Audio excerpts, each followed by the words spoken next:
누가복음 3장 1절에서 22절까지만 보겠습니다. 누가복음 3장 1절에서 22절 말씀, 제가 석절 읽고 우리 성도님들께서 한 절 읽고 교독하겠습니다. 누가복음 3장 읽습니다. 디베리오 황제가 통치한 지 15해 곧 본디오 빌라도가 유대의 총독으로, 헤롯이 갈릴리의 분봉왕으로, 그의 동생 빌립이 이두레와 드라고닛 지방의 분봉왕으로, 루사니아가 아빌레네의 분봉왕으로, 안나스와 가야바가 대제사장으로 있을 때에 하나님의 말씀이 빈들에서 사가랴의 아들 요한에게 임한지라. 요한이 요단강 부근 각처에 와서 죄사함을 받게 하는 회개의 세례를 전파하니 선지자 예사야의 책에서 광야에서 죽은 자의 소리가 들리네. 너희는 죄를 준비하라. 그의 오심을 보게 하라. 모든 골짜기가 메워지고 모든 산과 작은 산이 낮아지고 굽은 것이 곧 곧아지고 험한 길이 평탄하여질 것이요 모든 육체가 하나님의 구원하심을 보리라 함과 같으니라. 요한이 세례 받으러 나오는 무리에게 이르되, 독사의 자식들아, 누가 너희에게 일러 장차 올 진노를 피하라 하더냐. 그러므로 회개에 합당한 열매를 맺고 속으로 아브라함이 우리 조상이라 말하지 말라. 내가 너희에게 이르노니 하나님이 너희 이름으로 아브라함의 자손이 되게 하시리라. 이미 도끼가 나무 뿌리에 놓였으니 좋은 열매 맺지 아니하는 나무마다 찍혀 불에 던져지리라. 무리가 물어 이르되, 그러면 우리가 무엇을 하리이까?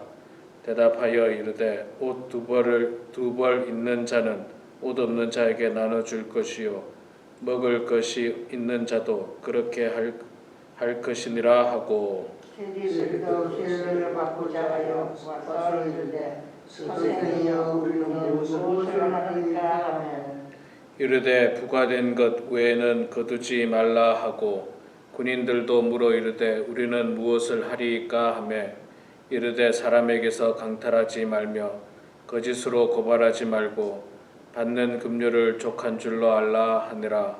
백성들이 바라고 기다림으로 모든 사람들이 요한을 혹 그리스도이신가 심중에 생각하니, 요한이 모든 사람에게 대답하여 이르되, 나는 물러 너희에게 세례를 베풀거니와 나보다 능력이 많으신 이가 오시나니 나는 그의 신발 끈을 풀기도 감당하지 못하겠노라. 그는 성령과 물러 너희에게 세례를 베풀 것이요 손에 키를 들고 자기의 타작 마당을 정하게 하사 알곡은 모아 곳간에 들이고 죽정이는 꺼지지 않는 불에 태우시리라.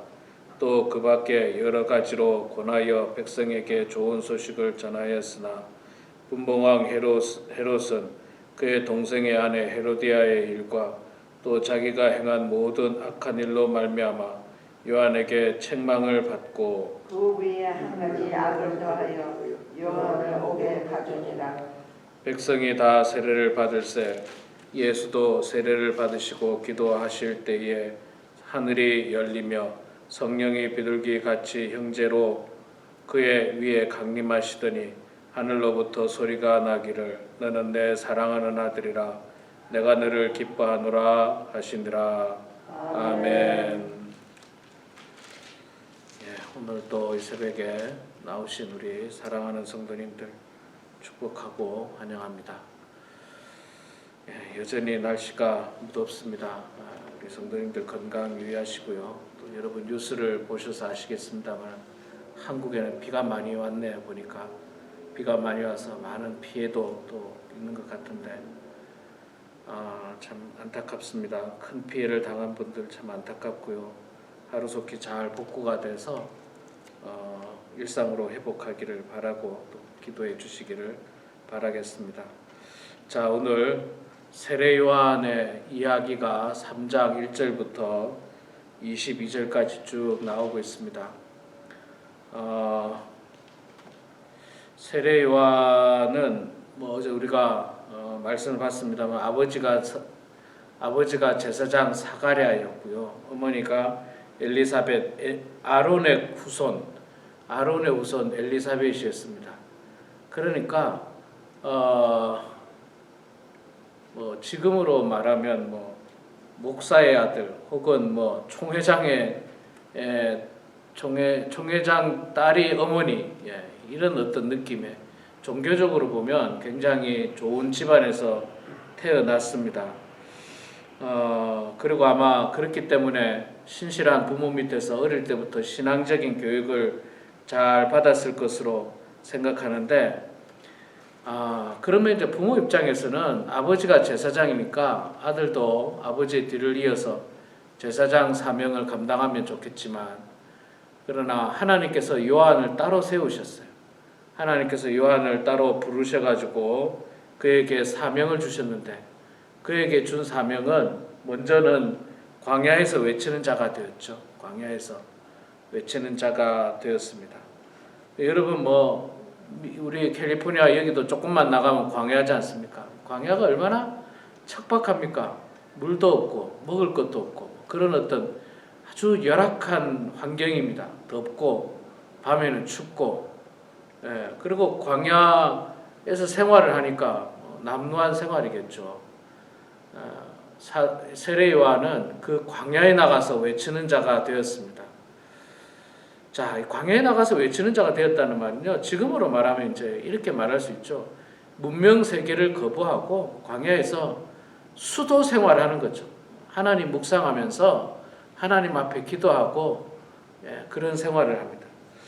여러분, 옛날에는요, 초대교회 때는 사막의 교부라는 그런 사람들이 있었어요. 사막의 교부. 이분들은 이 세례 요한처럼 이 세상을 등지고 사막에 나가서 하나님을 평생 묵상하고 말씀을 읽고 글을 쓰고 그렇게 생활하다가 이제 그런 사명을 감당하시는 분들이에요. 사막에서. 그러니까 얼마나 외롭고 힘들겠습니까? 세례 요한이 이런 사역을 감당하다가 하나님의 부름을 받고 이제 요단강에 이르러서 백성들에게 회개에 이르는 세례를 주게 되죠.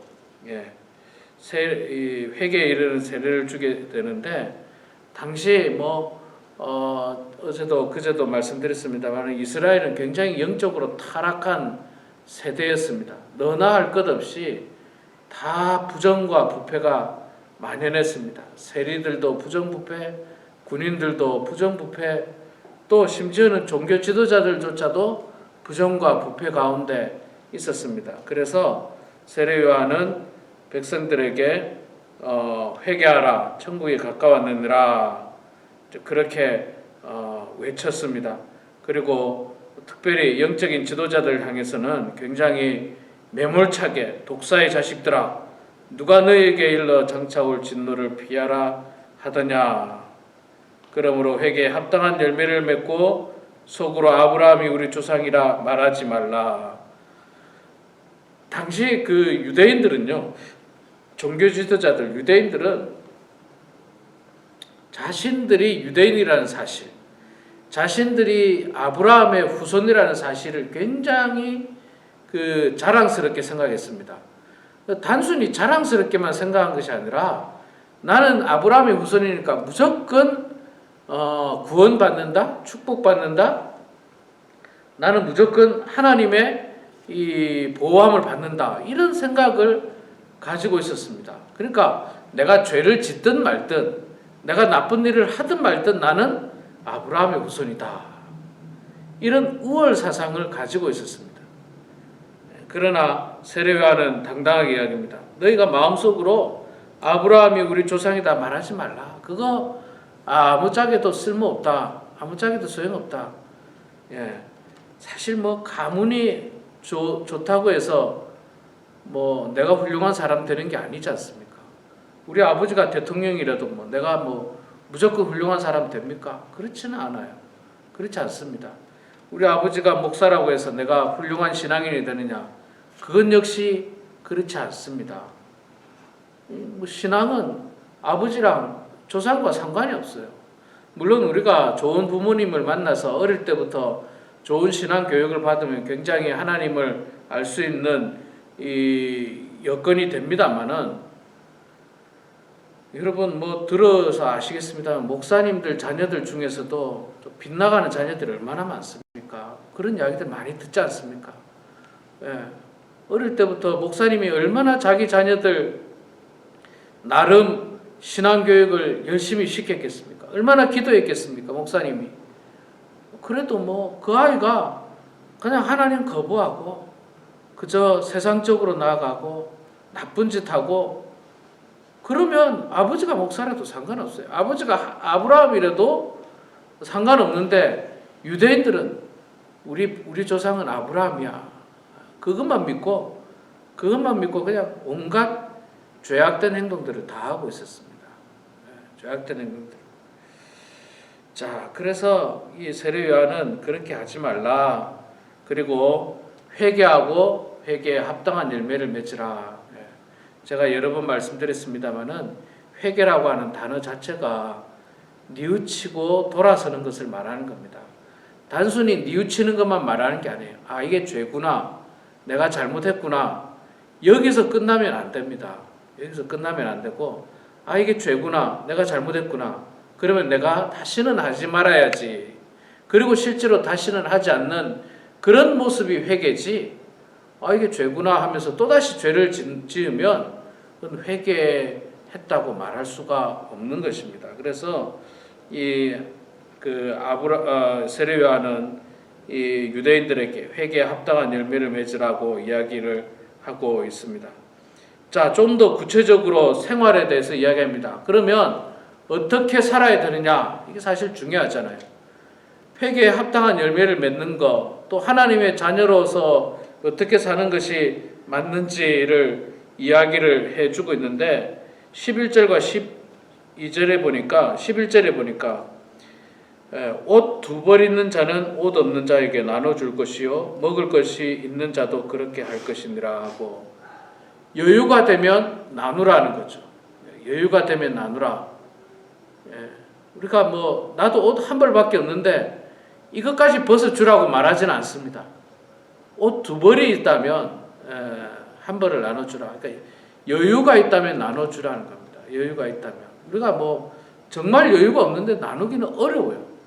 물론 그것조차도 초월해서 여유가 없음에도 불구하고 또 나누는 사람도 있긴 있습니다. 간혹 정말 훌륭하신데 그러나 오늘 이 말씀을 통해서 보면 옷 두 벌 있는 자가 하나밖에 없는 자, 옷이 없는 자에게 하나를 나눠주라. 그렇게 말하는 거 보면 여유가 있다면, 사실은 여유가 있어도 안 도와주는 경우들이 얼마나 많습니까? 여유가 있어도 나누지 않는 경우들이 많잖아요. 그런데도 여유가 있으면 나눠주라 이야기하고, 또 구체적으로 세리들이 와서 이야기하니까 세례 요한이 말하기를 세리들은 정한 금액 외에는 더 많이 거두지 말라. 딱 정해진 금액만 거두어서 네 일을 하라는 거죠. 근데 옛날에는 이 세리들이 욕먹을 이유 중에 하나가 정해진 세금이 100불이면 100불만 이야기하잖아요. 200불을 이야기해서 한 5, 60불은 자기 챙기고 또 뭐 3, 40불은 또 누구 뇌물 줘야 되고 뭐 이런 일들을 했기 때문에 매국노 소리를 들었고, 이런 일을 했기 때문에 세례 요한이 정해진 것 외에는 거두지 마라. 100불이 정해졌으면 100불만 거두어라. 구체적으로 이야기해 주고 있죠. 군인들에게 이야기합니다. 우리는 어떻게 해야 됩니까? 했더니 군인들은 사람들에게서 강탈하지 말고 거짓 고발하지 말고 받는 급료를 족한 줄로 알라. 이것도 뒤집어서 말하면 아마 군인들이 그렇게 안 했던 모양이죠. 힘이 있다는 이유로, 군인이 힘이 있잖아요. 힘이 있다는 이유로 뭐 강탈하고 거짓 고발하고 혹은 자신의 급료가 작다는 이유로 뭐 남의 것을 빼앗고 뭐 이런 일들이 있었던 것 같아요. 그래서 그런 거 하지 말라. 그런 거 하지 말라. 이렇게 구체적으로 아주 구체적으로 어떻게 회개하고 회개에 합당한 열매를 맺을 수 있을 것인가 그렇게 이 이야기를 해주고 있습니다. 그랬더니 많은 사람들이 세례 요한을 존경하게 됐어요. 야, 저 사람이 혹시 오실 메시아가 아닌가? 이렇게 막 인기가 많아졌어요. 막 인기가 많아졌는데도 불구하고 세례 요한은 뭐라고 이야기합니까? 사람들에게 말하기를 나는 물론 너희에게 세례를 베풀거니와 나보다 능력이 많으신 이가 오시나니 나는 그의 신발끈을 풀기도 감당하지 못하겠노라. 그는 성령과 불로 너희에게 세례를 베풀 것이다. 나는 아무것도 아니라는 거예요. 내가 이렇게 인기를 누리는 사람이 아니고 내 뒤에 오시는 분, 진짜 메시아, 나는 그분에 비하면 그분의 신발끈을 풀기에도 감당하지 못하는 사람이다라고 겸손함을 보여주고 있습니다. 그러니까 세례 요한은 겸손하고 청빈하고 그러면서도 권력이나 어떤 세속적인 것에 두려워하지 않고 바르고 옳은 것을 외쳤던 훌륭한 선지자의 사명을 감당하고 있습니다. 우리 사랑하는 성도 여러분, 오늘 이 말씀 기억하시면서 우리도 세례 요한이 외치는 것처럼 날마다 회개에 합당한 열매를 맺는 성도들 되시고 세례 요한처럼 예수 그리스도를 전파하고 또 하나님 나라를 선포하는 그런 우리 모두가 되길 주 이름으로 축원합니다. 기도하겠습니다. 사랑의 하나님 고맙습니다. 오늘도 이렇게 축복된 하루를 허락하여 주셔서 주님 전으로 저희들을 불러주시니 감사합니다. 아버지 하나님, 저희들 날마다 하나님의 은혜 가운데 살게 하여 주시고 하나님의 축복 가운데 사는 백성들 되게 하여 주시옵소서. 세상은 타락되어져 간다 할지라도 우리의 영혼은, 우리의 마음은 세례 요한처럼 세상과 함께 흘러가는 것이 아니라 정말 세상과는 다르게 하나님의 말씀을 선포하고 하나님 말씀에 순종하고 하나님 말씀대로 사명을 감당하는 그런 저희들 될 수 있도록 도와주시고 청빈하고 나누는 삶을 살게 하시고 정직하고 바른 삶을 살아가는 성도들 다 되게 하여 주시옵소서. 하나님 아버지, 특별히 우리 범은하님께를 축복하시고 사랑하는 모든 성도들이 주님의 은혜 가운데 건강하게 해주시고 영적으로도 강건하여서 하나님께 마지막까지 영광 올려드리는 성도들 다 되게 하여 주시옵소서. 암으로 투병 중인 오인섭 집사님, 주님의 은혜 가운데 병마와 싸워서 이길 수 있도록 도와주시고 잘 견디고 잘 극복할 수 있도록 도와주셔서 하나님의 은혜 가운데 기적과 같은 역사들을 우리 모두가 경험할 수 있도록 하나님이여 도와주시옵소서. 오늘도 겸손한 마음으로 주님 앞에 나온 우리 사랑하는 성도들의 기도를 들어주시고 응답해 주셔서 하나님의 뜻 가운데 모든 일들이 이루어지는 역사가 있게 하여 주시옵소서. 감사드리며 살아계신 예수님의 이름으로 기도드리옵나이다. 아멘.